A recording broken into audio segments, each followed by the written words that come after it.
I think like Samba is the embodiment of that thing of there are no small parts. Like he really has made Roach into such a well-rounded, like realized character. And his physicality is so dynamic. His eyes, like, What if it bleeds? And I also, that was what I was The going to say. delivery is so good. The delivery of that line is just like chef's kiss.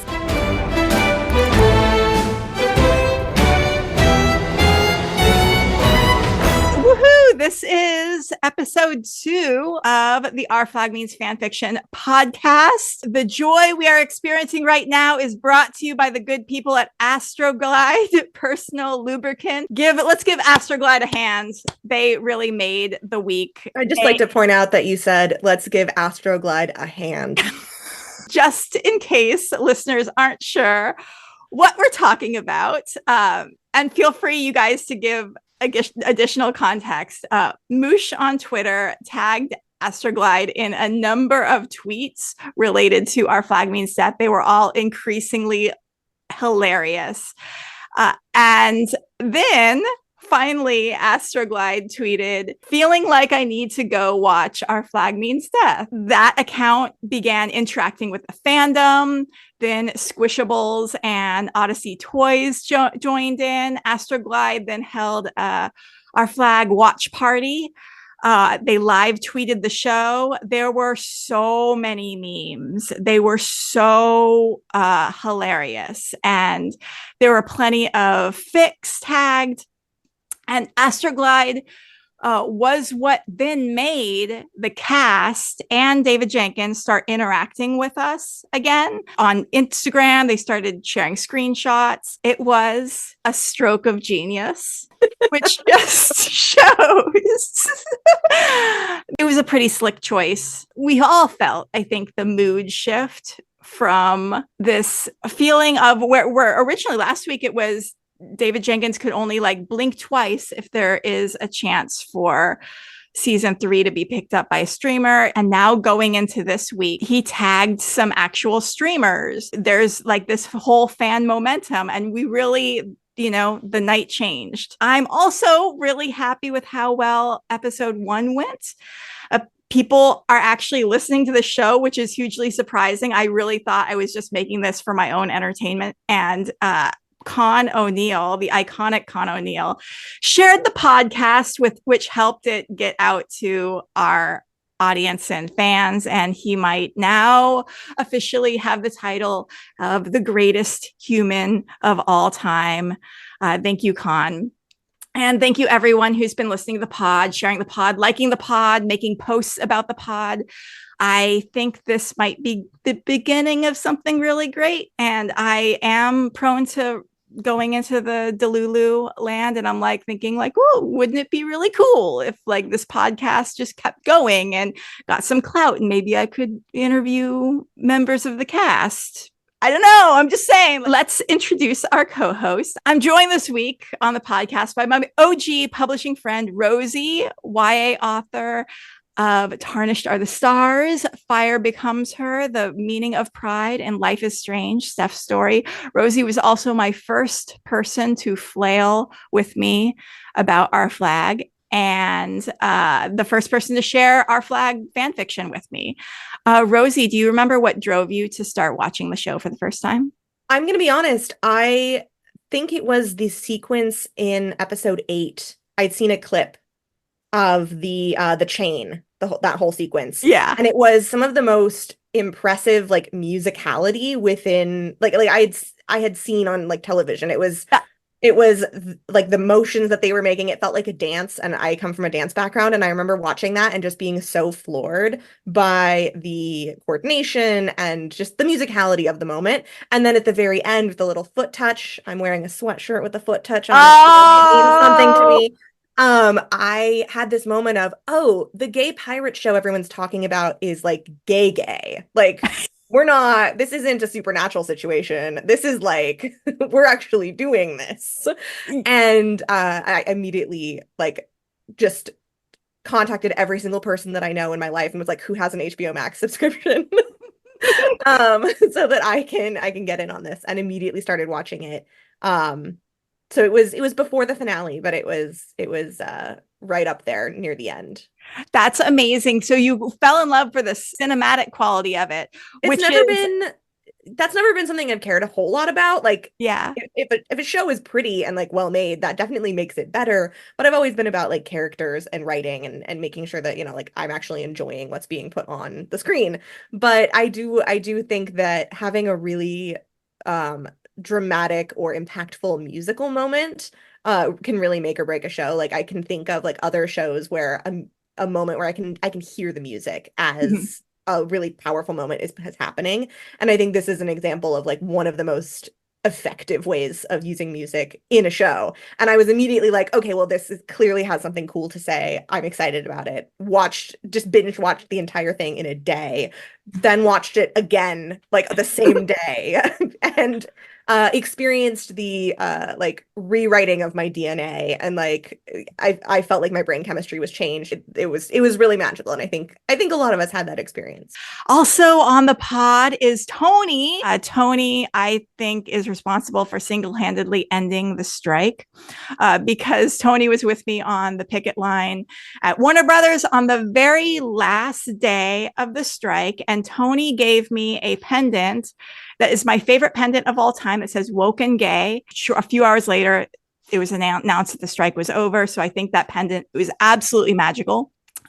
Tony is a jewelry maker and a fan. Tony, how did you get into the show? I came to it via gift sets on Tumblr. I hadn't seen it. I didn't have any access to HBO Max. I was hearing vague things about a gay pirate show and then started seeing the gift sets and was like, oh, it's Taika and it's Reese and I enjoy their work.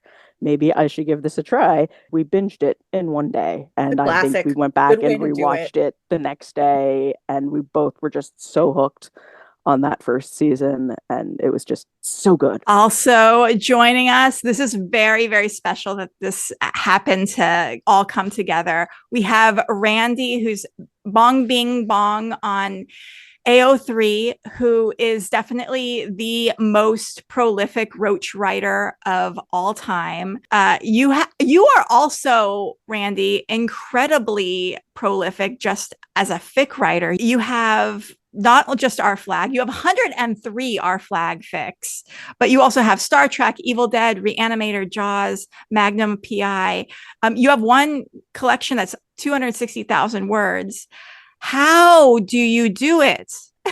You're doing a Lord's I work think out like there. when the brain rot gets you, you just like, you know what? Actually, no, I'm gonna blame Irene, who's also here. Fair enough. I think like when you're writing just kind of like for yourself, or you're writing like in a fandom or whatever, it can sometimes feel a little bit like you're just flinging things out into the void. And especially because I tend to write stuff for like lesser known characters or like lesser known properties or lesser known ships. People don't usually engage that much with the stuff that I write. But when you have someone that collaborates with you and you talk about the stuff you want to write, it does kind of like make you want to do it more. And so because I just like am in Irene's DMs all the time being like, what if they did this? I think that has really just made me more interested in like getting those ideas out there, regardless of like who else kind of is out there reading it. And Irene, as you mentioned, Irene is also joining us, who's also a prolific Roach writer, and you do a lot of beautiful fan art, Rizzy fan art. So tell us about how you got into the show. I got into the show. So I'm not a person that watches stuff alone. I'm the type of person that will watch a show 6 years after it aired, and I'm like, shit, why didn't I watch it earlier? But I was a little bit in like the Hannibal Twitter fandom, and suddenly like it happened in one day. Suddenly everything was pirates. I was like, oh, okay, this is interesting. What is this? I took like a test. I was like, which pirate are you?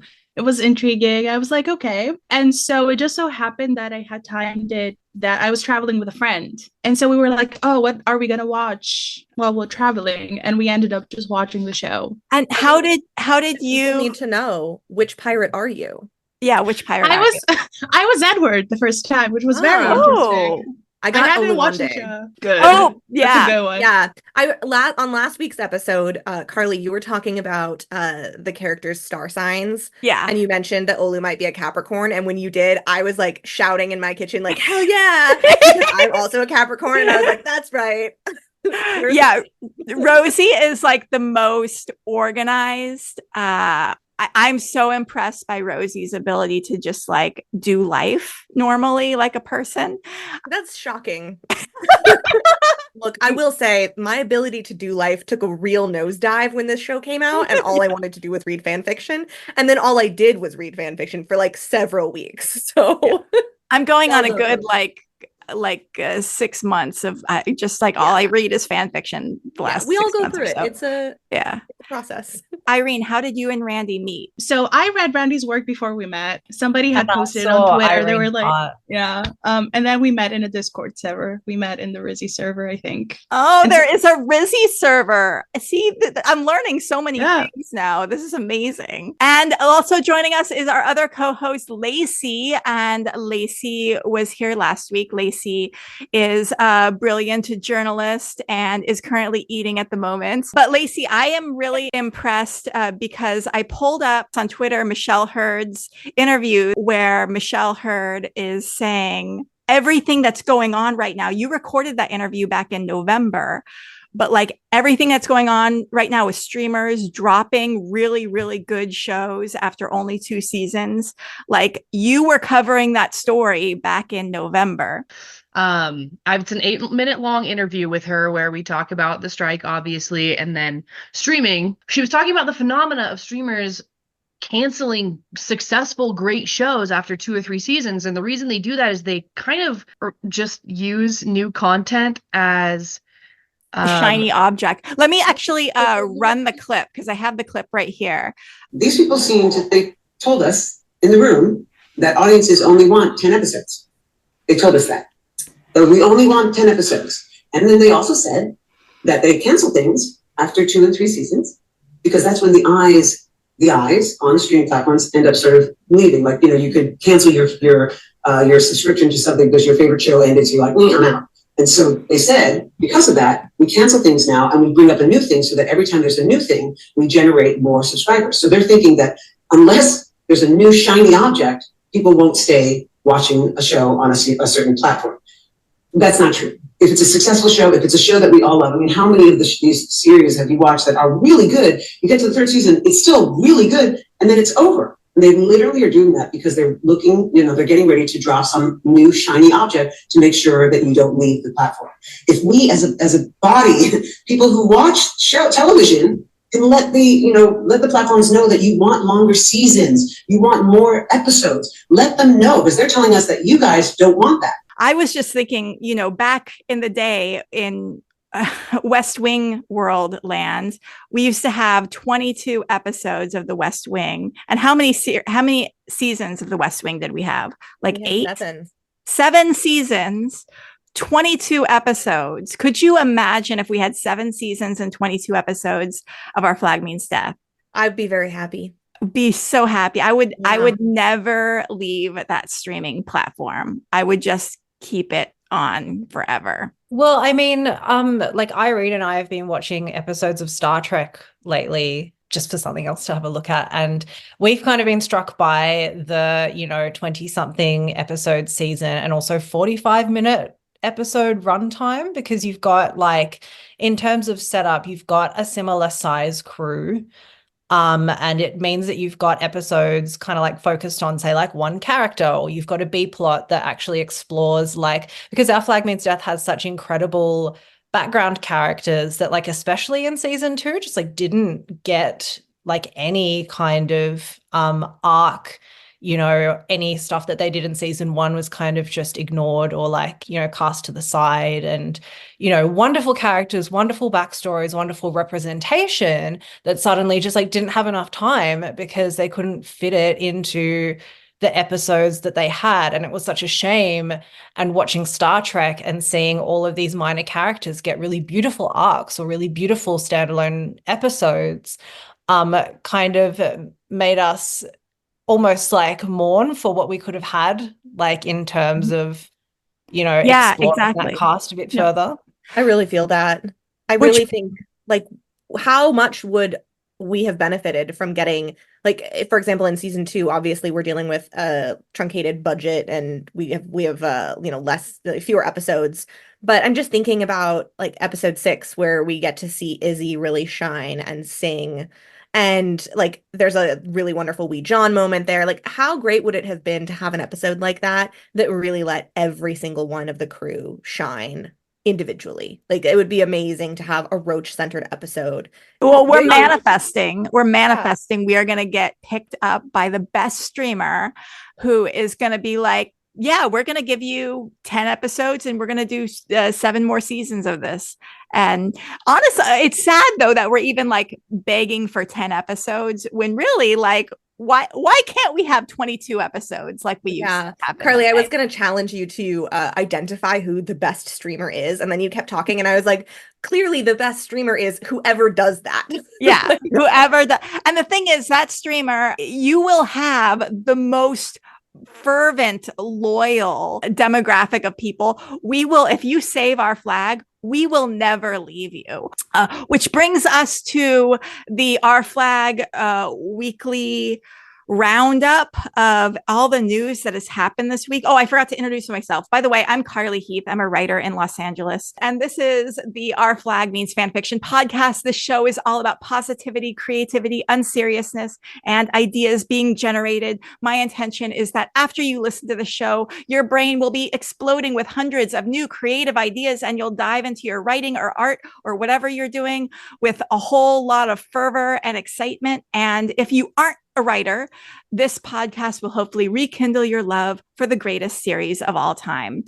So our Flag weekly roundup of news, and feel free to jump in, you guys, with any other further details, but things started turning around in a big way. Remember, last week was all David Jenkins could do was blink twice, but on Tuesday, HBO Max CEO Casey Bloys called on gay Twitter to support another show that was not Our Flag. I'm not going to mention the show because people's livelihoods depend on shows, and I don't want to ever disparage another show. This is all about positivity, and it did not go over well. Later, speaking to The Hollywood Reporter, Bloys said, Max, this was the first time that it was said Max would be supportive of Our Flag moving to another streamer.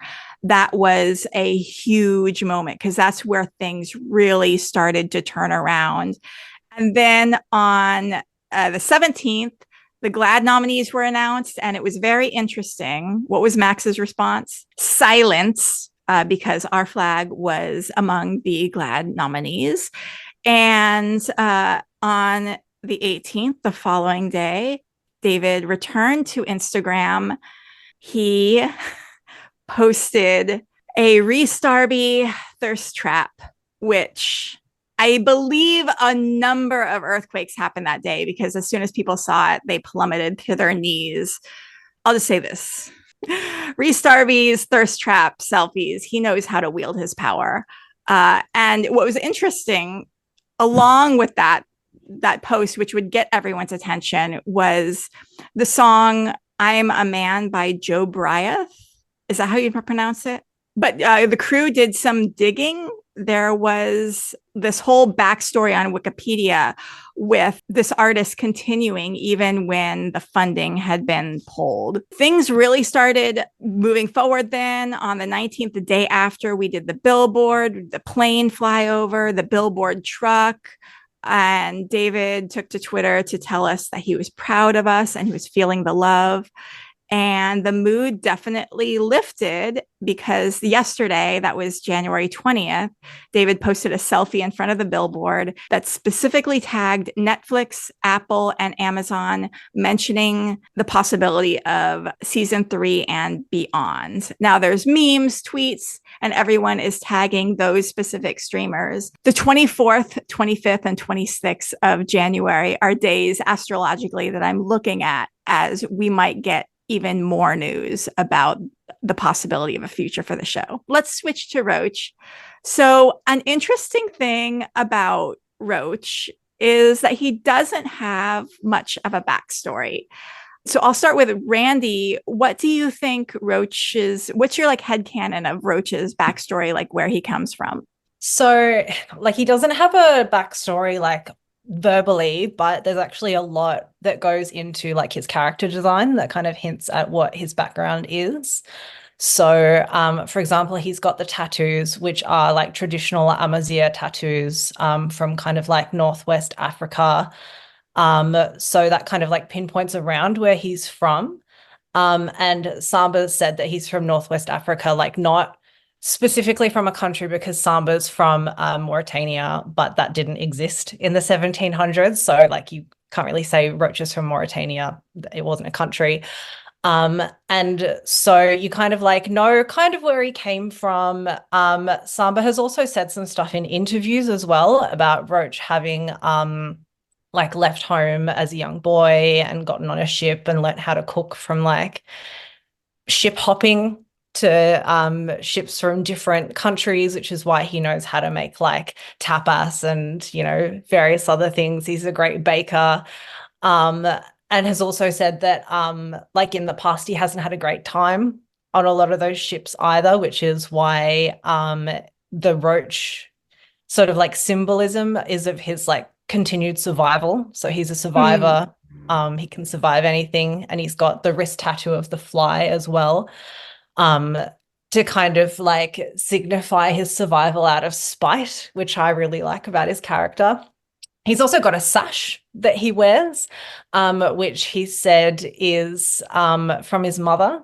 So it's something that he carries with him all of the time. And I think it's really sweet that like the character is kind of like a mummy's boy in a way, and has that connection to like, you know, cooking. And that's kind of something that I try and put in his fan fiction as well. So it's interesting because I think like for a background character, there's actually a lot about him that comes out so long as you're like watching what Samba is doing in the background at any given time. And there's also some stuff on like how he approaches a scene, and he's always like, when he's playing Roach, he's always making sure he knows where all the exits are. He's on the lookout for like potential threats. The way that he interacts with Edward is really interesting to me as well. The fact that he's always very like pleasant and funny and smiley to his face, but then the second that Edward isn't paying attention to him, he suddenly drops. Yeah, he does lots of great stuff, and I think you can glean a lot of backstory from Roach if you pay like attention to him in the background. I mean, the one little like bit of background that we got was in season 2 when Roach says, "I never heard an apology before." What did you make of that when you heard that? Oh, and I hear this. I thought that was really interesting, and I guess it matches up with the idea that like, you know, in season 1, you've got a whole bunch of pirates that haven't really experienced a situation before where they've been respected. And, you know, Steed does make note that, you know, clearly all of these people have been through various different kinds of trauma before. And we know that Roach is a very anxious character.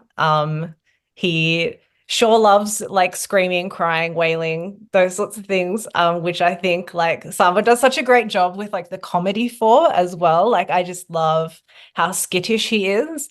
And I think like the never heard an apology before comment kind of just fits into that sort of backstory. So the main thesis statement in A Story Genius is that you need to find your character's core wound. So as I've been kind of like thinking about Roach these past few days, the character's core wound is usually some sort of trauma, specific trauma they had in childhood that led to a misbelief as they got older. And then that misbelief makes them employ certain tactics in order to get what they want or need. So what do you guys think Roach's core wound is? I think there's a few different. Yeah. Go on. I'll add things. No, I'm actually curious because like I've written like so many different, well, Actually, no, I've written so many different versions of a backstory for Roach that all kind of vaguely a little bit slot together. And Irene has read all of them. So I'm actually Yeah. curious about what you think has kind of emerged out of all of that. Oh God. See, that's the thing. Everything you write, my brain just kind of, because you, not to like be complimenting Randy time, but everything you write like is so well put together, as well with stuff that Samba has said. And like Samba will come out and say something and we're like, oh, this fits. So whatever you've written is kind of in my brain as like head canon and canon now. So to me, it's kind of like there's been a few headcanons and a few things of, oh, there's one specific thing that triggered, him running off to piracy, and then him not having a good time as a pirate. The name Roach that Samba has also mentioned has had like some racist connotations, and then you take that and you make it yours. This idea that he's left home looking for adventure, but has found, the world of piracy instead, which, as we know, is quite, a violent and cutthroat kind of world. And, this sort of disillusionment, a coming of age that can be really damaging to a person, and also like, becoming disconnected from your family and from your home and those sorts of things. So looking at it, I guess, on a more broad level. I really like that. I obviously have not written the breadth of Roach-centered fan fiction that you have, and I have not explored this in a like really intense creative way. But looking at the details that we do have about Roach, we have this sash that he has from his mother. We have this I've never heard an apology before. We have these little tidbits of information. We know that he's the cook on the ship.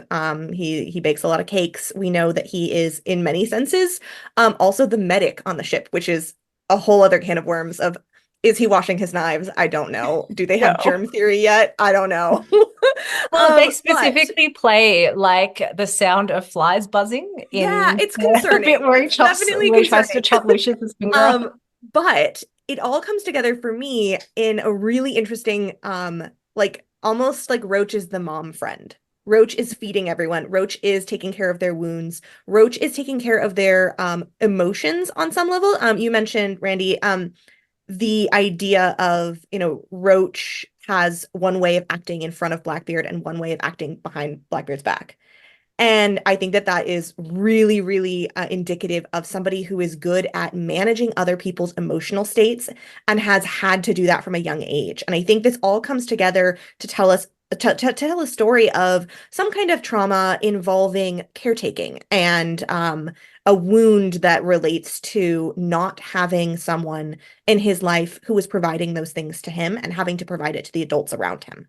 And so I think that I'm just extrapolating on this. I don't mind blown. Honestly, I don't know for sure, Rosie. but my theory is that we have some kind of core wound involving his mother and involving a separation from her. And then having to provide emotional stability either to siblings or to a perhaps emotionally distant father, or adults in his life who were perhaps taking advantage of, like an orphanage situation where there's like an adult who's very emotionally distant and not really available to you in a sense as an adult. Really, all they're doing is putting a roof over your head. I think. Can I add on to this after? Oh, yeah, please do. I have just something going to say, like, regarding family, and this is a biased opinion, because also I think I relate to Roach a lot because both Samba's cultures and the things he brings into Roach are very similar to Greek culture. And so with to me, Roach would have grown up in a village. The relationship with family is different to a lot of, especially the Western world, and Greece, speaking about me, is kind of in the middle. We're in a very weird place, really, regarding culture and all that. So to me, Roach wouldn't have been raised by one person. It would have been an entire community, and also, he would have participated in that community. And I really like the connection of, Roach is somebody who grew up with community, leaving for whatever reason. And then you have somebody who is the cook, who cooks for a community, who, you have the crew, and then you had the family, very communal based. But now, as he is a pirate and he doesn't really have the luxury, like emotionally, psychologically, to accept, to have the kind of trust that you would have in, you know, your community, your family. Like we have talked about this with Randy a lot, you know, like he is a cook, he has his own, which means he is indispensable first. Who kills the cook? You know, like the cook is the least likely to get killed. He has his own space, which is the galley. So like he could be waving you off with a cleaver and that would have been fine because he is a cook, right? But that means that nobody comes into his space. Versus, to me, again, this is like a very biased thing of, this is kind of how I grew up, not entirely exactly, but like I'm very familiar with, you know, your neighbors raising your children, you and your siblings, your aunties, so many aunties, and suddenly not having that. So I could see the perspective of having some kind of family trauma, but more in the way of having had a family, but have had to lose it. I really like that way of thinking about it, of this like someone who has had a wealth of family, not just blood relatives, a whole like community, and basically like raised by a village essentially, and having lost that somewhere along the way, either by, you know, leaving and losing that and realizing, oh, that was important to me after the fact, or, you know, as Carly mentioned, you know, there's a lot of there's a lot of colonization going on in the background in the historical context, and that's not happening necessarily front and center on the show, but there are things that might have impacted the community that he was a part of that might have changed the dynamic. And I like the idea that that was something that was important to him, that he cared about, that felt key to creating a new environment for himself. So when he joins the crew and, you know, sees a place to kind of carve out a place for himself in the crew, that's what he chooses, is this caretaking role of, I'm going to provide food for the crew because that is what was provided to me when I was young, that felt, you know, important and kept kind of me as a person whole. And I like that he's kind of bringing them all together in this one specific way, even if he's also, you know, fighting for his life and kind of going through the motions of being a pirate in a big disaster way, the way that they all are. But I really like the idea that he is taking this from his upbringing, that it's something that was valuable to him growing up, and he sees a place to create that value for other people now. I absolutely agree with what you're saying there, because I think what you're saying matches up as well with season 2. Yep. And the way that I kind of see season 2 is that Roach in season 1 is like very erratic, and he's very eager to show everybody how much he, you know, loves to torture people, and he loves to cut people's fingers off, and he loves like blood and, you know, cannibalism and whatever. Whereas season 2, Roach is much gentler.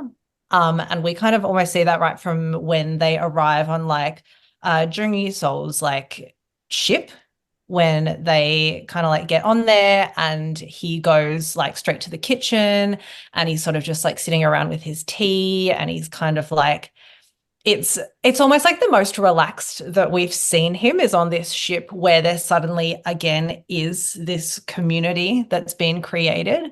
Because I think like on her ship is like kind of what Steed was trying to do in season 1. Like, she is the gentleman pirate essentially, and she's got this like incredible crew that works together as a community. And I sort of like to think that Roach saw that and was like, oh, like I can like take a breath now. And like I've spoken to Irene as well, like being Chinese myself, I find that like some of the stuff that we talk about our cultures as well, and just like the way that we relate to like our families and those sorts of things, has a lot of similarities. And so like with that like Roach and the Aunties fic that I wrote, I was like, I wonder if he kind of experienced that sense of like family and community again, that was like in a way familiar to him, despite it being like an entirely different culture. It makes me almost think, I wonder if he had more of like a matriarchal upbringing. Well, Amazigh culture is matriarchal. And I wonder, not to like I mean this in like the least gender essentialist way possible. I'm non-binary. This is not where I'm like this is not where I eat. But I do think that there is something to be said for what you said, where like Zhang is basically like doing the gentleman pirate better than Steed does. And I think there's something to be said for like Steed is showing up wanting to use the tools that have often been employed by women historically because of the context of gender within the world that they live in. These ideas of like, gentlemanly interactions where, you're dealing with you're talking to someone instead of fighting, you're talking it through as a crew. There's a lot in there that is very I think they're tools that are often employed by women, I think, historically. And we see that reflected in season 2, where like she's doing it better. And I really do enjoy that we get to see that reflection of like, hey, what you're doing has already been done. And it's been done by this like amazing badass like Chinese female pirate. And you're reinventing the wheel here. Like it's already been done and you have something to learn. And I think that's really powerful and cool. And it has nothing to do with Roach, but I really liked what you said. The thing about that is I would kind of challenge the idea that like the talking part is like a gendered thing, because like just the way that I see it more as like a class thing. I totally see what you're talking about. Yeah. Like that dining episode, we see there's that so much to be said about class in the show. Kind of like fight each other, whereas like we are passive aggressive towards each other. And, like, and you're so right. Like we see that with like Mary and Anne, Anne Bonny and Mary Read. They don't talk it through. Like they are absolutely failing at that kind of communication. So you're right. We do not see it presented as a gendered thing at all. I'm speaking more from a perspective of like what we're told like within the context of gender in our society, and I don't necessarily buy into it, but it is one of those things that's like pushed as like women were the peacemakers or whatever, and I don't think that's actually necessarily always true. But yeah, that's I think you're right that there's a class. I just think that there is something to be said about intersectionality in general, because sometimes I think we tend to think, like, this is a general statement, that we tend to think either in one term, oh, it's a race thing, it's a class thing, it's a gender thing. It's almost never only one thing. There's a lot of, like, with the show and everything, there's some people see it in a very specific way, other people like see it in other ways, and it always has to do, I feel like, are we seeing it from, because everybody, and not being in America or in England or Anglo-Saxon countries, there's I tend to come into it seeing much more class rather than gender or maybe race, whereas other people that come from other places will see more the race part or the gender part. And I think it's really special to be able to come all together and bring all of these conversations to the table, be like, hey, actually, it's all of them, and we can combine them in a way that, like, nobody is disagreeing on something, but they're adding more into it, which is a really cool thing to be able to do with this fandom. I totally agree. It's a little bit of everything, and they're all interacting with each other. It's not three separate things. It's not gender, class, and race. It's all three of them interacting with each other, and there's a whole intersectionality to it. You're so right. Can I add one more thing? Oh yeah, please. About his backstory, because we forgot about the talisman, which I think is really important. Oh yeah. Okay, oh my God. What's the talisman? So Roach wears his little, I don't know if you've noticed, he has a little leather necklace with 2 little pouches. Which if you look, like, in the curse episode and all that, whenever he's scared, he like clutches it as well, which is a really cute detail in season 2. And that is a protection thing. Is talisman the right word in English? I'm not entirely sure. I think he's called it a talisman before. I can't remember whether he said whether it was in his culture or whether it was in like Amazigh culture. Like when you're a baby, it kind of gets gifted to you as like, and there's little like blessings written, and they get put in the leather pouches, and it's like a talisman for safety.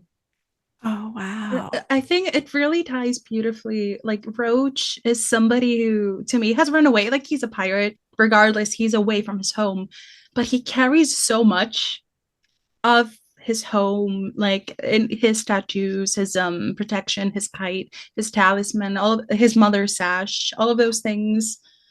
And he is indeed a very tender. He has said we're tender as hell. He is indeed a very tender guy, and it's been really nice between the seasons to see that change from season 1, where he is more skittish and more ready to like show how he can fight and that he is violent and scare people away, be that Roach, versus with season 2 we see him we see him calmer, we see him like trust more and then take the initiative. He bakes the cake, right, which is I think is a very sweet moment.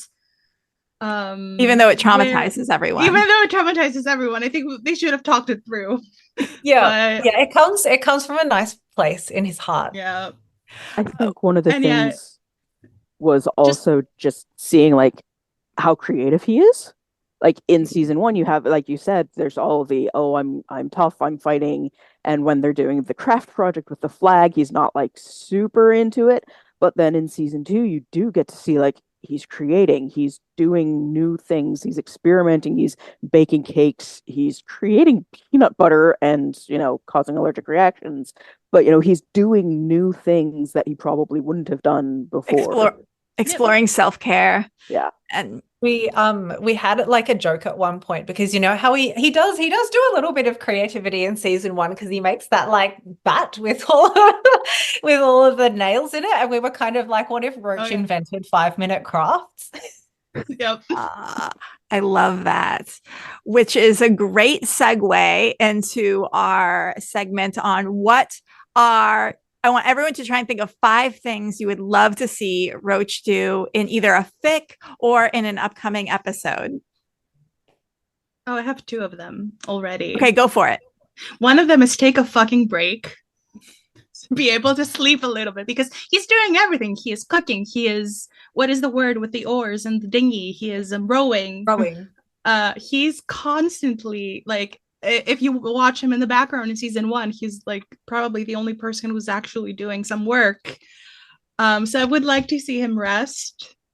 And in what way would Roach like to rest, or would you like to see Roach rest back? Yeah, because on land we saw him a little bit rest. To me, this delves very into headcanon land, so like I can say whatever I want, and it's a little bit delusional, but to me he's the type of guy where when you tell him to rest, because he's so anxious and like originally picking up being the cook, being indispensable, all of that, it's really beautiful what it ends up being. But like if you tell him to rest, he's gonna be like, oh, so I'm not needed anymore. He's gonna get really anxious about it. So I want to see him in a place where he's actually able to rest without worrying about that. I think this is where like a character-centered episode would work so well, where you have like Roach is dealing with all of these different things. He's always being asked to do things, and I just think that like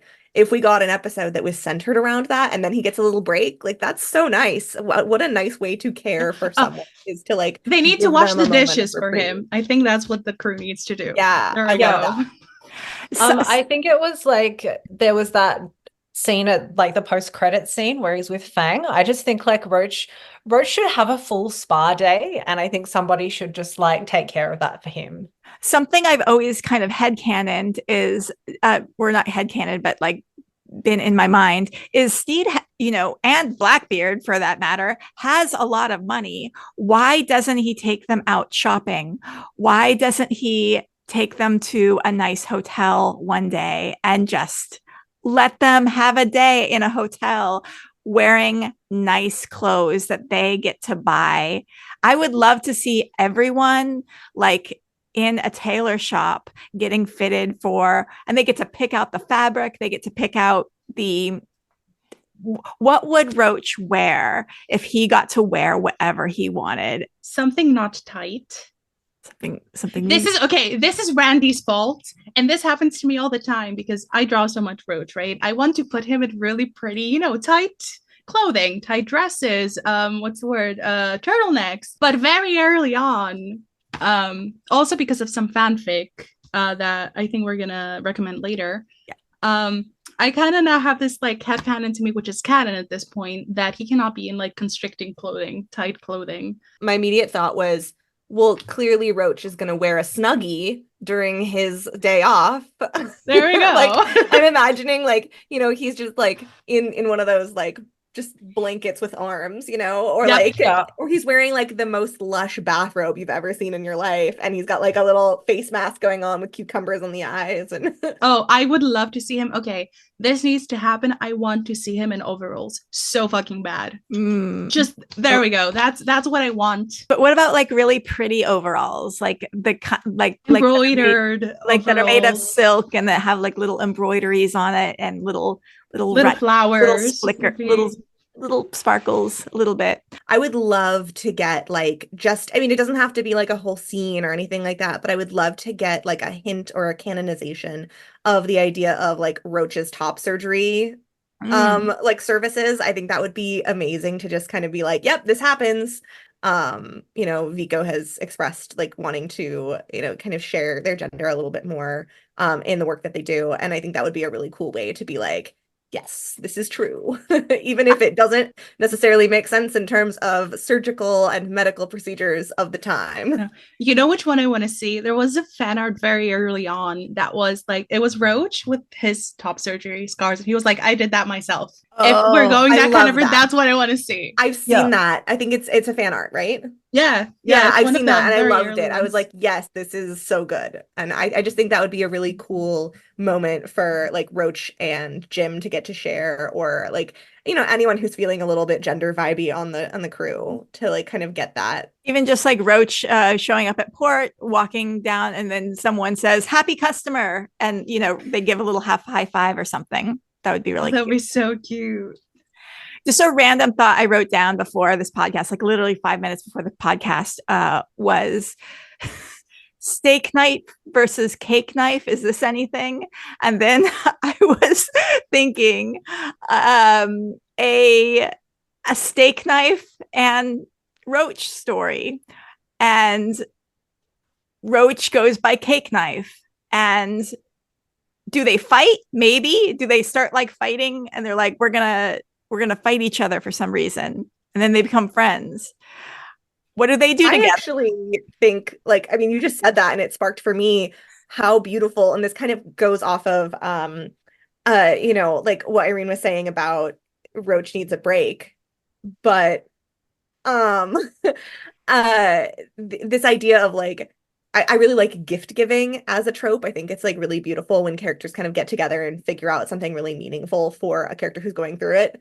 And I think it would be really cool if some of the crew members like got together and got Roach a new steak knife or a new cake knife or something. I was thinking about it before in like, it would be really sweet to have just a little moment of while they're out at the Republic of Pirates or something, maybe like Frenchie like goes by a stand and is like, oh, and like, mentions a spice and is like, Roach will love this, and like buys it for him or something, just like little things like that, little gestures to show that the crew care about Roach and what Roach is doing for them could be really cool. So when you said steak knife or cake knife, I was like, wait a minute. what if we all pitch in together and buy him a new knife for the kitchen? That's a cute. New cleaver. It's interesting you say that, because that is actually quite a common trope in Rizzy fics. So a lot of the time people will have like Izzy going off and like he's really bad at just saying like, oh, I love you. So he'll go to like the markets or something and he'll pick him out a new knife, or he'll pick him out like some spices, but he doesn't know what to get. So he's like sniffing them all and like sneezing. That's very funny.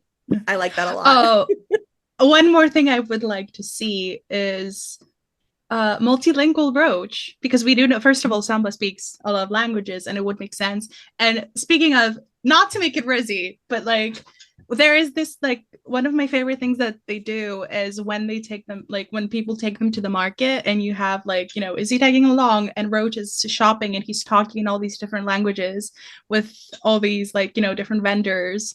I would love to see something like that. I would love to like see him speak Yeah. French or Amharic or Dutch. And is he being there with him and being really impressed?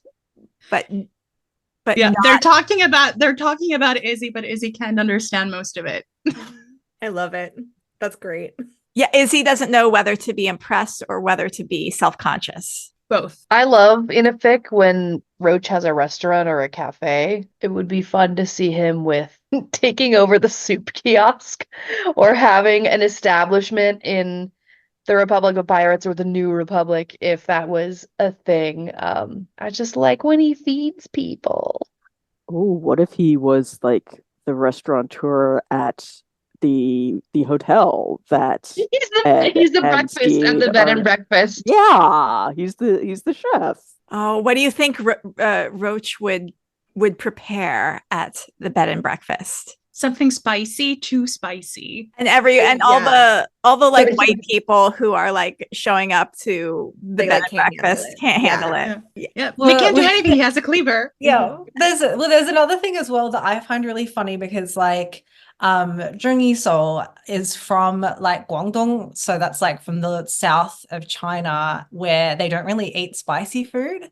And I just think it would be really funny if Roach was like, oh my God, Chinese people, like, let's make some spicy food. And like the entire ship was just like, we actually can't handle this. We're all just dying. I also really like the visual of if he's the breakfast at the bed and breakfast. I like the visual of him creating like extremely delicate pastries or like little tiny cucumber sandwiches, but with a giant cleaver. Like I love the idea of a shot of this giant cleaver coming down and it's just like the fluffiest white bread you've ever seen with like mayonnaise and like a thinly sliced cucumber inside it. I just think that's a really funny visual. I feel like Samba would absolutely nail that. He's such a good physical actor that it'll be perfect. I think there's like the kind of joke that Roach's kitchen doesn't have anything but basically a few knives, and yet he's able to create these elaborate, cakes and everything. That's one of the things that I love about Our Flag Means Death is that there is, I guess more so in the first season, there is this sense of like magic. Like it doesn't matter, if he wants to make like a 40 orange cake, like, yeah, he has like, ye olde easy bake oven, like in the kitchen. It like, who cares? I love that so much. I love the magic of the like, this is a thing that wasn't invented yet, but we have it, like the type of lighthouse like wasn't invented yet that they're dealing with, or like all of these little anachronisms. And I love that like we can just accept the magic of Roach's kitchen as like a kind of pseudo magical kitchen that can create anything, even if it's like an auntie's bag. Yeah, I think that's really lovely. This is a great time to point out, nothing to do with Roach, but my favorite thing in this realm is the ice sculpture at the party that they go to in the middle of the Caribbean. So funny. I forgot that. Oh my God. I love it so much. It's so fucking good. It's just like, that someone on that crew was like, that couldn't exist. And everyone was like, yes, it can. Like, there's just this like weird magic to the type of world that we have here. Like David Jenkins is just like, oh, you can't do that in the Caribbean? Watch me. It's like, and it's so freeing as someone who writes historical fiction and who has always been in the past. So, this has to be historically accurate. David Jenkins has just expanded my mind. And I'm like, fuck it. I'm going to put ice sculptures in the Caribbean in the 1700s. Yeah. If it's funny, it's going in. And that's the rule of, the rule of funny in writing is people will believe it as long as it's funny. Yeah. I think also doing it so casually is what makes it funny, because the funniest things that you can do is like, like Izzy appearing out of thin air, or the sculpture where, things that are just never explained. They're there. And that I think makes them funnier, because you don't have to explain it. It's just there, and everybody is walking past it and not even questioning it. Like when Jim randomly comes back to the ship in season 1 with like no explanation, they're just like there. They're just there. It's fine. Who cares? Perfect. We have to, before we go into our next topic, we do have to address Rizzy. Why is Rizzy, the Roach Izzy ship, So interesting. According to us or according to Samba? According to everyone. We say according to Samba because one time we got a cameo from him and didn't mention Rizzy at all. And then he spent like 8 minutes talking about how he ships Rizzy. And we were all like, no one asked. No one That's asked incredible. you this question. That's incredible. I love that. Han?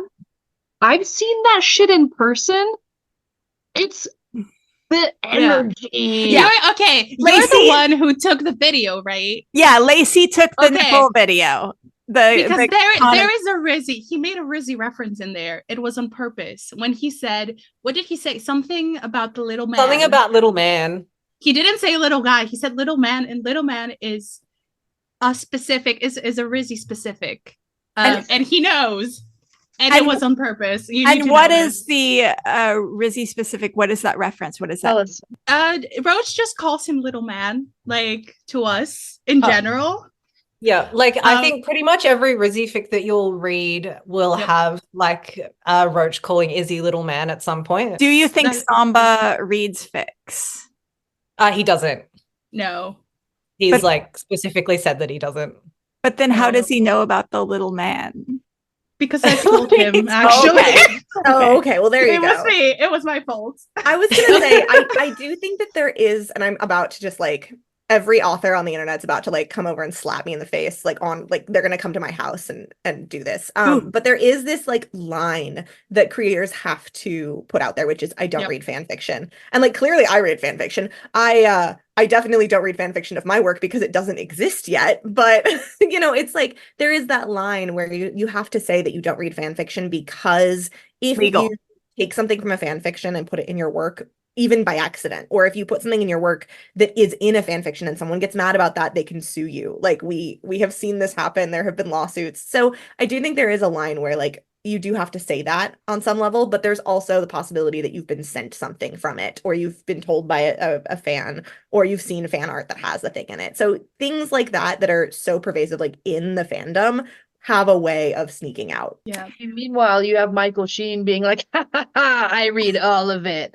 I love him so much. Oh, and by the way, congrats on your wonderful Aziraphale cosplay that you did yesterday. Wonderful. Check out Official Joy Goblin on Instagram for those wonderful cosplays. But get back to Rizzy. Okay. I can answer this question. Yes. I mean, everybody should answer this question. To me, the first and foremost thing is they're both creatures of survival. So they like the first line for both of them is surviving. So I think it's very easy for them to bond over that. I'm a big fan of, you know, like Roach coaxing like Izzy out with food, especially like season 1 Izzy. Like a strangly stray cat. Yes, it's my favorite thing. And height difference. This is Samba said height difference. You know, Roach is very anxious. And Izzy is very predictable. And even Roach's like chaos has a predictability to it. So I feel like they're very good for each other in terms of, you know, you're not trying to play games essentially. Like once you learn each other and what to expect of each other, that really helps calm you. A lot of people had headcanon Izzy as like, you know, very, very very only serving. But to me, sometimes he can take the reins on a situation. And I also think, and that is one other thing I would like to see Roach, either in fic or in season 3, is that I would like him to be in a situation where he's not the one serving. I want him to be taken care of. Whether that, you know, whether he's dripping blood or whether he's taking a break. Getting wrapped up in cotton. Put him in blankets, please. That's all I need. I think like when I first started writing Rizzy, it was very much like, I think it's interesting because a lot of the time in Izzy ships, Izzy is usually like the focal point. Like you're writing an Izzy ship because you're a fan of Izzy and another character, whereas like I approached it almost from the other side of things. I was like, I am centering Roach because he's my favorite character, but I also really like Izzy. Kind of similar to what Irene was saying, I sort of started to think about like, what does Izzy have to offer Roach? Because we know that like Roach, you know, he cooks and he has that kind of area in the ship that he's in charge of. And, you know, he'd look after Izzy, he'd sort of coax him out with food. He's like one of the few people that actually does his job on the ship. And so I think Izzy would respect that as well, you know, as part of Steed's crew. I think like Roach is kind of a standout in that area. But I think that from the other side of things, Izzy seems to enjoy like serving others. Like it is kind of like, you know, those acts of, what's it called?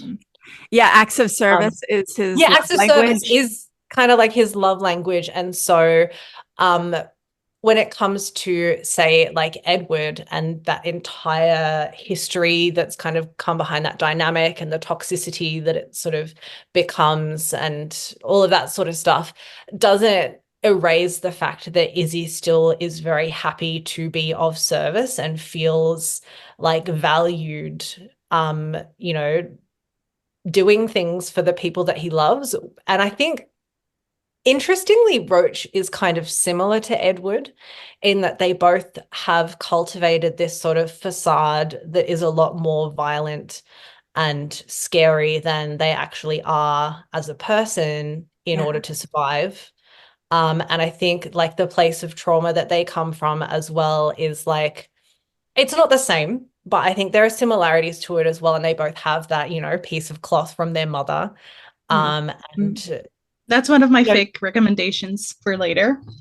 And I think Izzy would kind of know how to look after Roach as well, as much as Roach would recognize what Izzy needs from a relationship. I actually think that Izzy, from his time with Edward, would recognize what Roach needs as well and what would actually make him feel more safe and more stable. And also, like, Izzy's just such a shit liar.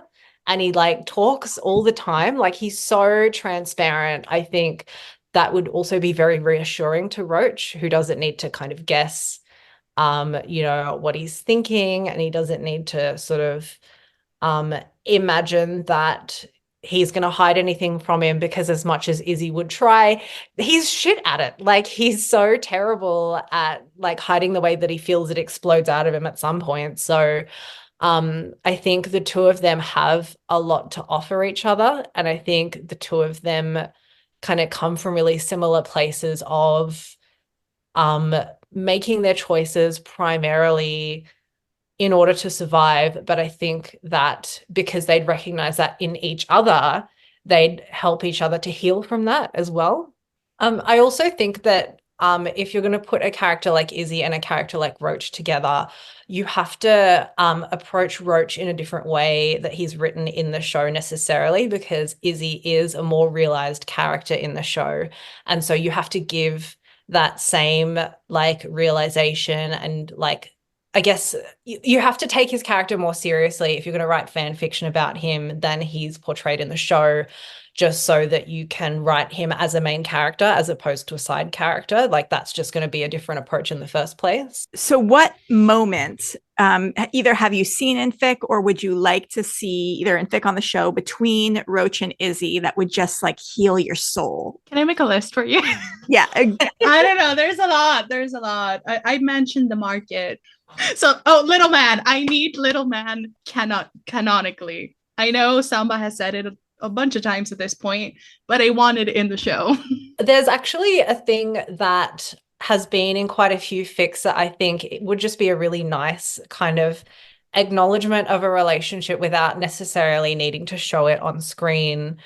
Where often, say, like Roach will be eating something or drinking something or like having a cigarette or something, and Izzy will come past and just like, or, you know, the other way around, and just kind of like take the cigarette out of his hand and like continue smoking it himself. And like the crew doesn't know that they're together yet, but they just sort of see it and they're like, oh, okay. I love that. I have one tiny detail that I love, which is from one of your fics, Randy, which was the loop in the sash. Randy like wrote like Roach putting a loop in his sash specifically for Izzy to like grab, and like that goes into a very overworked Roach who's almost about, you know, he's about to fall, and Izzy grabs him and he's like, what the fuck are you doing?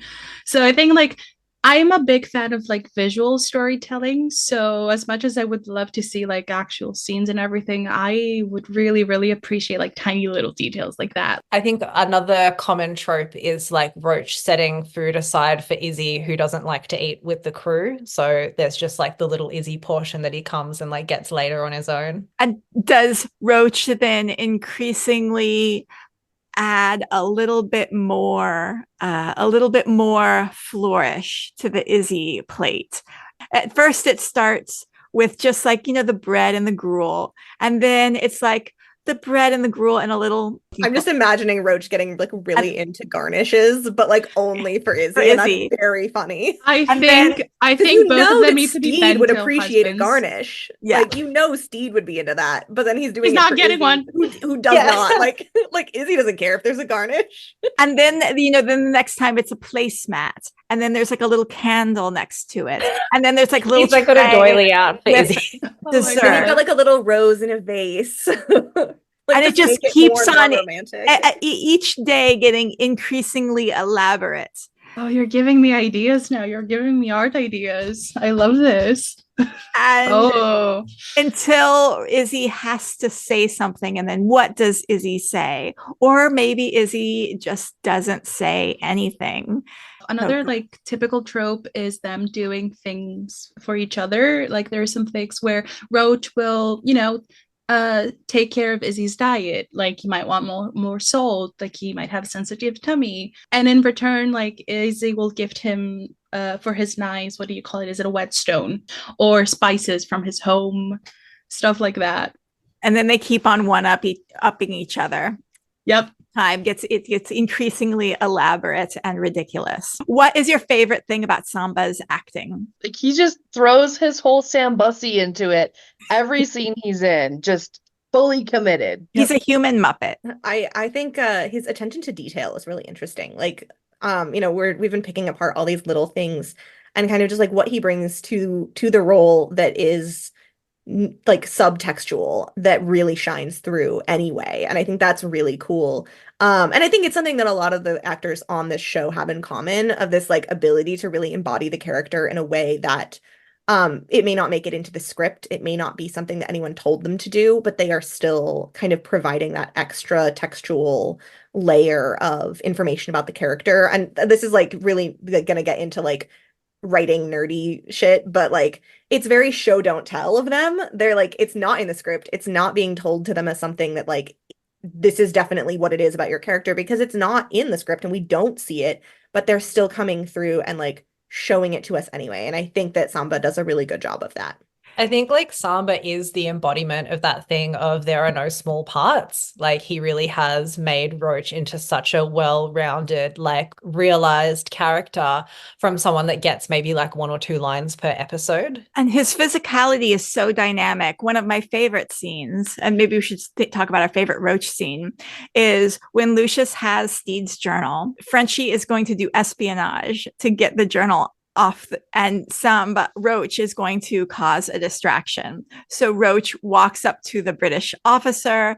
The British officer says something very offensive, and Roach responds, "Your face." And then he moves his arm back in the most Muppety way, just like as if his arm is on a stick even, and then slaps the British officer and takes off running, and his whole body is like leaning at an angle, and like he's not vertical at all in any of his actions that he does. You know what? I wonder, and I've been wondering for a very long time whether this was intentional, like from Samba, or like, who came up with this. But in the scene where the Swede is like losing his teeth, Roach is using like a miswak, I'm not sure how to pronounce it, to like, but it's like one of the like chewing sticks that like a lot of Muslim people use, I think still, and like in various African countries, to clean their teeth. Like he's brushing his teeth as the Swede is losing his teeth. Oh, wow. What a great detail. I haven't and noticed it's so, that. because I didn't realize, I was like, what is he like got a toothpick or something? And then I kind of like zoomed in on it. I was like, oh my God, no, he's brushing his teeth while the Swede is like running around the deck like, I'm losing my teeth. And I'm like, that's so funny. And like I wonder if that was a Samba decision or like where that came from. That's incredible. Attention to detail is like insane. Yeah. I love it. I love it. But like in terms of delivery, I think the funniest to me is like in season 2 when they're talking about the cursed jacket. And like I have my own reservations about that episode, but I thought it was very funny when Archie was like, "Oh, we should stab the coat," and Roach is like, "What if it bleeds?" And it's I also like, that was what I was the gonna say. delivery is so good. The delivery of that line is just like chef's kiss. So fucking So good. He's just so animated, and like just like the physical comedy of his acting is just top tier. He's like a very tall, like gangly guy, and he uses that to its full potential. What I also really love, and this is something, if you get a cameo from him that you can see a lot, and I've like noticed he uses it as like a really good like acting exercise, though his eyes, like the way he can like immediately get that gaze, that like watery gaze that he brings into his comedic scenes, that like fake crying kind of thing, or that manic eye that he does, is first of all really impressive to see in real time, and second of all, it's just so fucking funny. So what roles would we love to see Samba play? So I tweeted about this the other day because I feel very strongly about it. I think that Samba should play a final girl in like a B movie, like horror. I think like his best quality, his screams. Like That would be he would just amazing. be such an incredible, like over the top kind of like campy, fun, kind of like schlocky horror guy. And I'm just like, man, like it'd be so good because I love like, I mean, you saw my AO3 list. I love Evil Dead and like Reanimator and like that kind of style of horror. And I'm like, man, he would be so good in that. He would be really good in, and like I'm sure that this is being like made somewhere. Like I would be shocked if there was not a movie adaptation of this in the works right now. But he would be great as like a character in one of Chuck Tingle's horror novels. Like he'd be great in Camp Damascus, right? Or like Bury Your Gaze. I haven't read Bury Your Gaze yet, obviously, but like I think he would be incredible in something like that, that holds both like a very strong horror element, but also is like a queer, like it's at its heart, it's really supporting this like kind of like queer energy. And I think he would do a really great job. And on the other side of things, I would also just like love to see him as a rom-com lead, just because I think he has like such sweet and like gentle energy as well. I'm like, that would be such a great like romantic lead, like comedy kind of style. Being in Australia in Greece means that like it's really hard for us to access the more like indie projects that he's doing, but he is doing a rom-com as far as we know, where he plays kind of like a goofy scientist, which looks really cute, and like hopefully at some point we'll be able to watch it, but it's called Advanced Chemistry. Okay, cool. I'll have to check that out. I'll have to look for it. Like I'm just kind of thinking like what type of job. Also, it's queer. Advanced Chemistry is queer. Oh, awesome. I would just love to put him in like the most random job, like the most quirky thing. Like he does have a Jim Carrey-esque quality to him in the physicality being like extremely exaggerated. So of course, like Ace Ventura, Pet Detective, like could Samba be something in that vein? Like just a ridiculous job. That's just so like the extreme. Yeah, stuff. While Vico was here, they were asked, "What's your dream role?" And they said Ace Ventura. Oh, really? I would love to see a like reboot of Ace Ventura with Vico that's like less transphobic and just like let's cut the transphobia. Let's put Vico in and just like I think that would be incredible.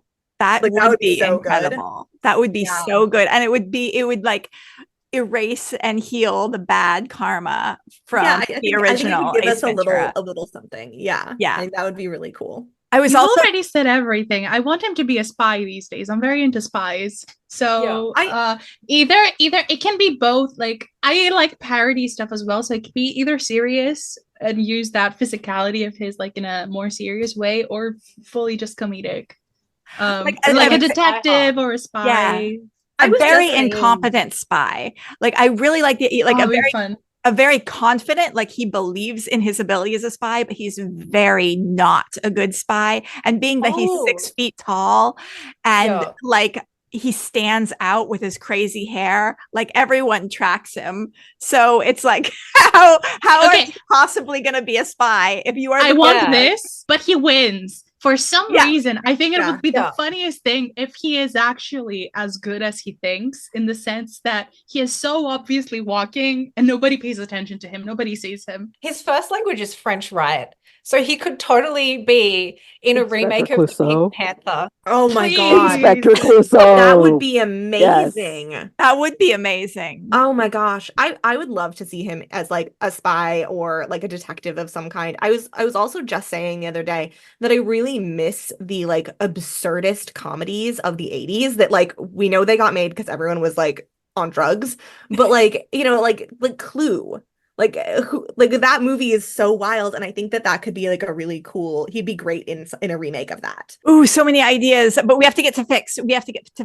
So let's give us your Roach fic Rex, starting with Irene. I have written down 4 of them, and one of them is, we kind of touched upon like how Roach is like Edward a little bit, and there is a fic.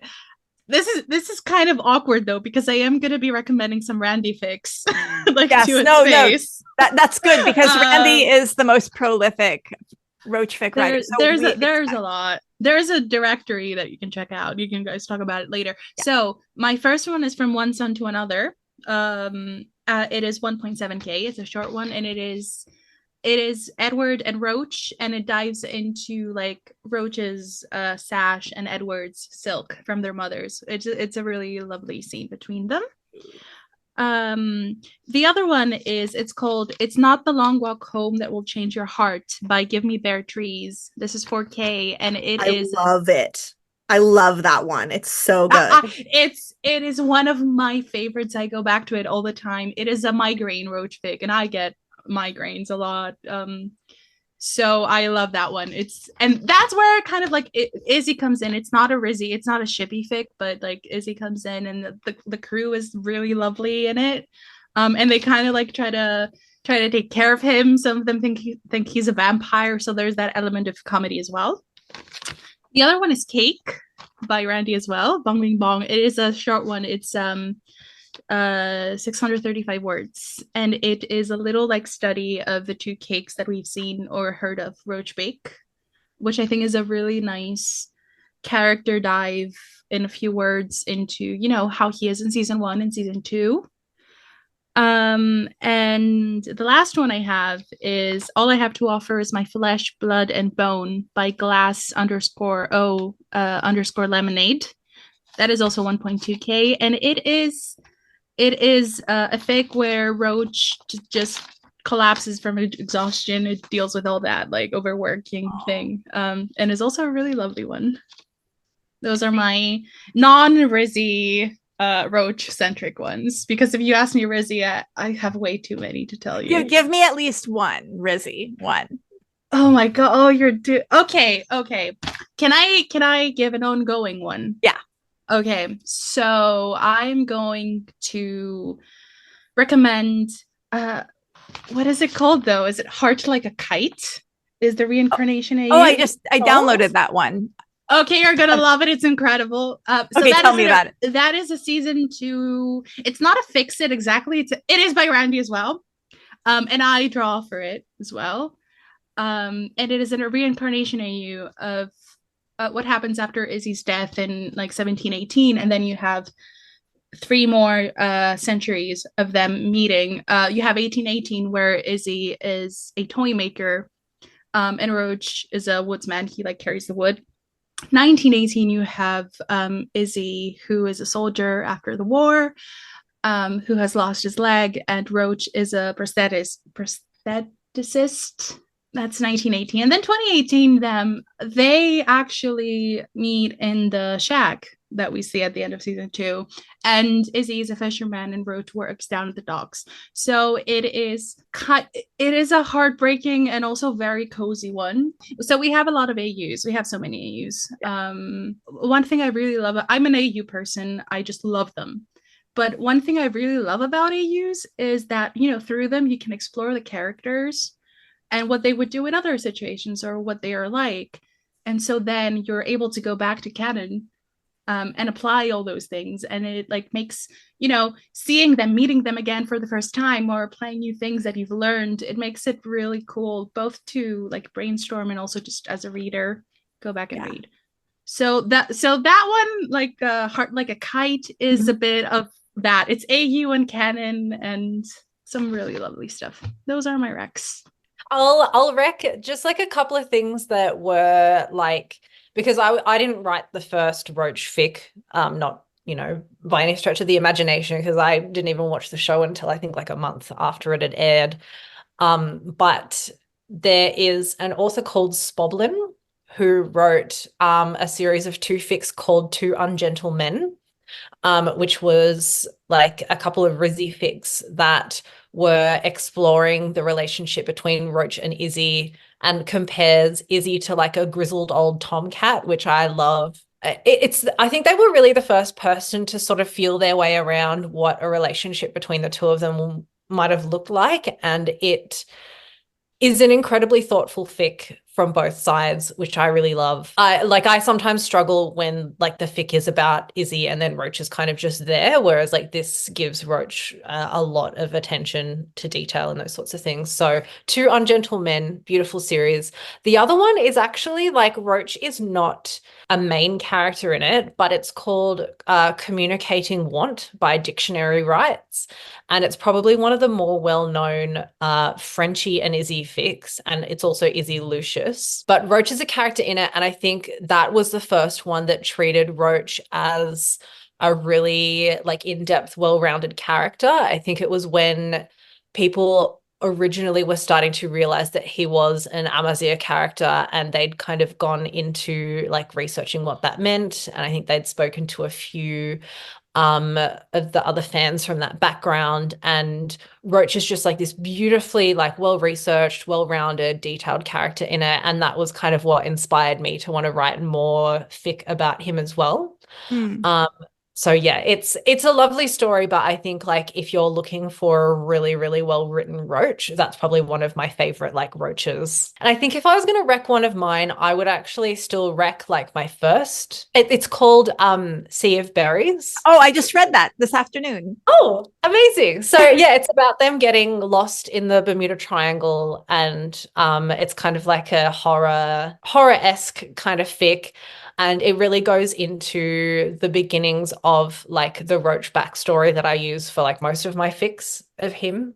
And it goes into, it was the way that I established Roach's character and like what he meant to me. So that one is still a really special fic to me because that was sort of the start of it all. Now, what was your approach to the psyche of the characters in that? Because they're losing touch with reality a little bit. Like, walk us through how you went about doing that. So I actually plotted that fic in collaboration with another writer. I don't think they're on socials that much, but it's my friend Flags.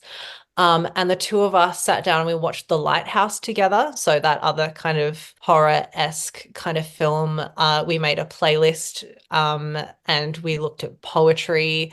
We watched a bunch of Werner Herzog Eats His Own Shoe, the documentary film about Werner Herzog eating his own shoe. Which makes its way into the fic a little bit. Like there was a lot of kind of background research that we went into. We sort of just took little pieces from all of our inspiration and tried to build that sense of like foreboding. I love hearing about people's process because now like my whole brain is like, I'm like, oh, that's how you got into that world and that interesting just vibe of the whole thing. Well, Irene stole the one that I was planning. Oh, I'm sorry. It's okay. It's okay because you talked about it better than I was going to. But It's Not the Long Walk That Will Change This Heart is incredible. I really, really loved it. I think my favorite bit in it is this like whole vampire thing going on that they like think that he's like a vampire or like he's dealing with this issue because of the migraines. And I'm not a Rizzy reader. I like to read fic for like the ensemble. I'm really into like where can I find the like underlying comedy of this show in fic? And that's hard because I think fic is very pairing centric. And so it's hard to tell if something's going to be funny from like just the tags or like the description. Often it's like a little like the first couple lines of the fic, which like great, but I don't know if this is going to be funny in the way that I want it to be. So that's hard. But I think this one really like towed that line of this is funny in the way that the show is funny, but it is also a really intense character study that really gets into like the intricacies of this relationship that we don't get to see explored in the show. So I think that one's amazing. So yeah, you stole the one I was planning to rec.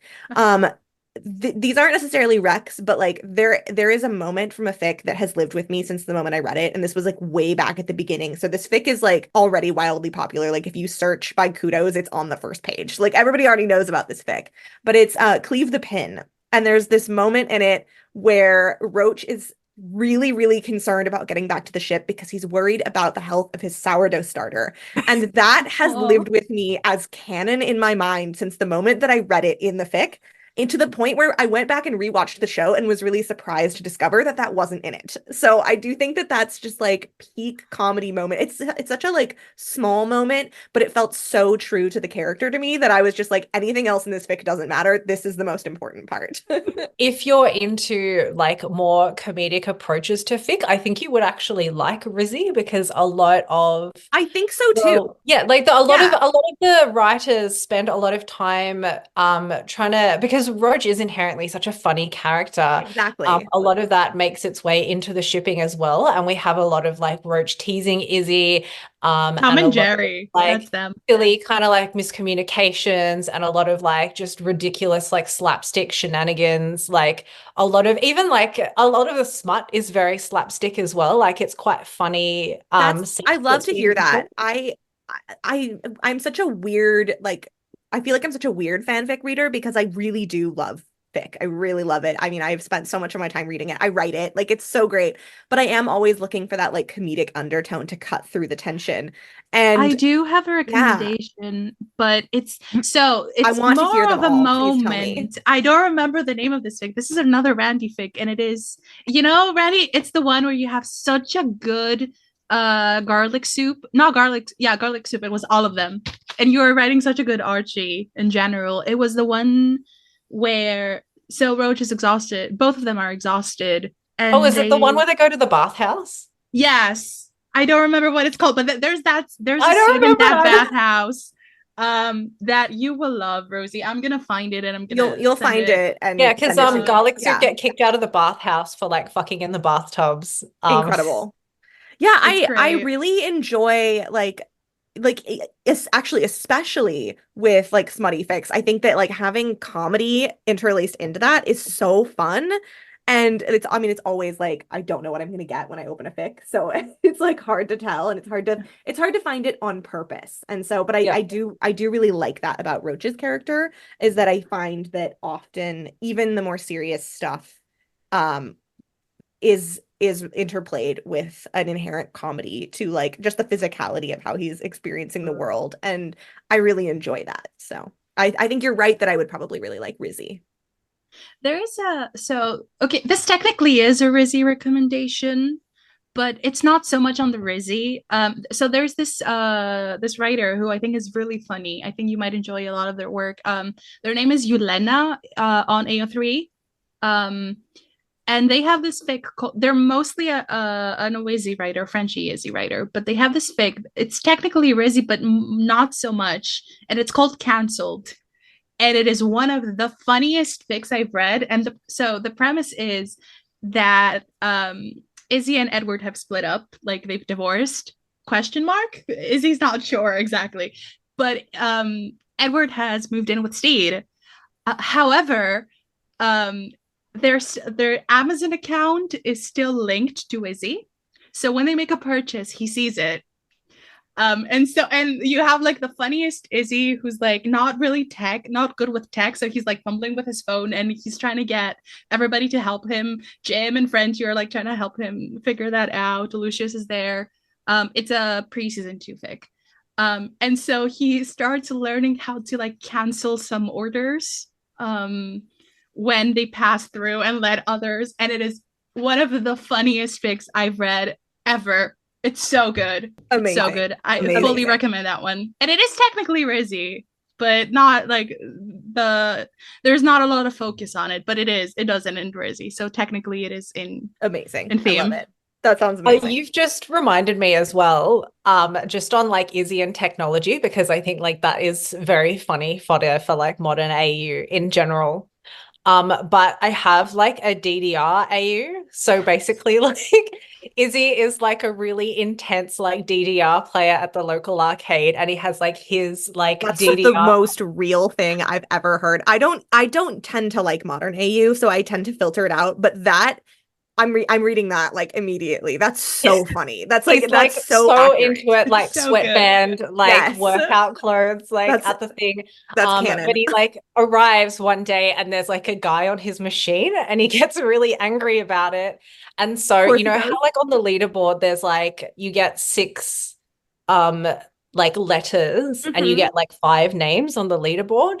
The 2 of them start like playing DDR but like spelling messages to each other on the leaderboard. That's amazing. Oh I'm my obsessed with gosh. that. That's I'm so gonna have- funny. Yeah. And what's that That's- called? I think it is just called DDR AU from Okay. memory. You do have that as a SMAU as well. It's a different story, but there's a SMAU, an SMAU, and a fic on AU3. Yeah. Here's The a fic is question. complete, but I never ended Would up we finishing the would we spell. designate the leaderboard on a DDR arcade? Would we designate that social media? That's a good Well, question. yeah, but there's also like on the SMAL, there's like people who go specifically because like Roach is like a break dancer as well, so Mhm. he's like pulling out all these moves. And like some of the SMAL is just like people's Snapchats of him like doing stuff. That's so funny. I can't wait to read that. Great. That sounds incredible. That sounds great. That's really funny. Okay, so I do. If people don't have recommendations, I do have 2 more. Okay, yes, bring that them. that I thought Randy would recommend, but apparently not. So one of them is the Roach-centric ficlets, which is a collection of Roach-centric ficlets. I don't know why I'm talking about this. It should have been Randy. So you started exploring Roach through them. And I do have a favorite, which is there is one in there. I don't remember what it's called, but it talks about Roach trying to save Izzy, who has been shot, funny enough. And so he gets to the point where it's like, oh, something has changed. I taught myself to not care about people, like, people live and die, but now I actually care about this person. That has a really, really lovely fic. Some of them are funny, some of them are a little bit more serious. And the other one is the season 3 Fix It, which is Roach and the Aunties, which we kind of like talked about a little bit in the beginning. And it is Roach at Zheng's ship, and then they visit his mom with Izzy. Awesome. That's it. Yay! So we got some great recs. I think this is a great time to wrap it up. So quick, tell us who wants to go first. Rosie, what are you working on right now? What are you doing? What do you want to hype? Where can people find you? So you can find me on social media at Rosie Thor, pretty much everywhere. Rosie is spelled weird. It's ROSIEE and THOR. I am working on books. I write books and stuff for a living. So, come check me out. Come check out my books. I have an announcement coming soon for my next book, which is technically professional fan fiction that I got paid to write for another beloved series canceled too soon. So check it out. I'll get to announce it eventually. I don't know when exactly, but yeah, if you want to follow along and find out what it is, I'm at Rosie Thor everywhere. Yay! Thank you so much, Rosie. And Lacey, where can people find you? Where are you at? What are you working on? You can find me at official Joy Goblin on Instagram and just Joy Goblin on TikTok. Right now, I'm not working on any fan works, just continuing to support the Renew as a Crew campaign. Perfect. And Irene, what are you working on? Where can people find you? I am at Neo2_pessimist on Twitter and Instagram. I am at Bananatoll, like on AO3, although I'm not that active there. I am right now just whatever Randy comes up or whatever other people come up with that I'm like, oh, I want to draw this. So wonderful. And Randy, what are you working on? Where can people find you? You can find me on Twitter, which is the only thing that I use for like fandom stuff, at Royale Minute. It's all one word, and on AO3 as Bong Bing Bong. And I'm working on more Roach fic, funnily enough. Yay! Beautiful. And Tony, do you want to be perceived? Do you want to be found? I suppose I can be found. If anyone's interested in a Woken Gay pendant or any other kind of fun, nerdy jewelry, you can find me at Blue Box Imaginarium. That's as a website or on Instagram. As a fan, I am at Yaorens, which is good luck trying to find how to spell that.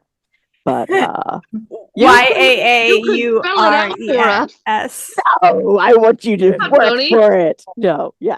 YAAURENS. There's a lot of vowels smushed together. Yeah, on Instagram. And I'm Carly. Instagram at AO3.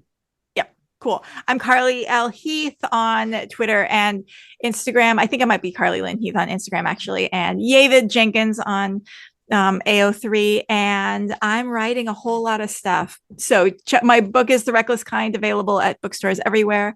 And if you want to be on the show in the future, feel free to DM me, because we always love to have as much of a conversation going as possible. Thank you guys so much for joining us today, and until next time.